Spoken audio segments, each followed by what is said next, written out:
Tulips of every shade in full bloom, tourists pouring in by the thousands, some busy clicking selfies, others simply soaking in the beauty. These are the vibrant scenes from Asia's largest tulip garden, nestled at the foothills of the Zabarwan Mountains in Srinagar.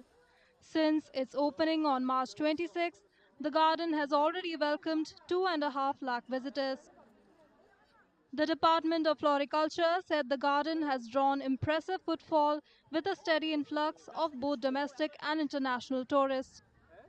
We have received an overwhelming response from the tourists, visitors, both from the country and abroad. Almost 2+ lakh tourists, 2.5 lakh tourists have visited this time, this iconic garden, making it a history. Tulip Garden basically has its own history of breaking its previous records, and we are hopeful that a substantial footfall will be witnessed this year.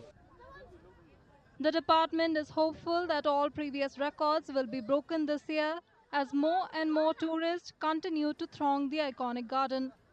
As for the bloom, officials said weather conditions have been favorable so far, and with some intermittent rain, the tulips may last for up to 30 days.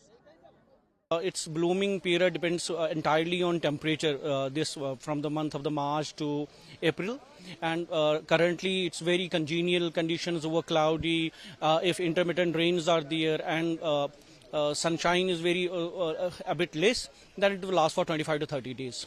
So the overall response is We are overwhelmed, and we are very thankful to people who, particularly outside our J&K, who have visited this and being a part of the festival. It's basically a spring festival. We are really overwhelmed. This year, 74 varieties of tulips are on display, along with vibrant spring blooms like hyacinths, daffodils, muscari, and cyclamens across the garden. More than 4.65 lakh visitors explored the garden last year, while the footfall in 2023 stood at 3.65 lakh.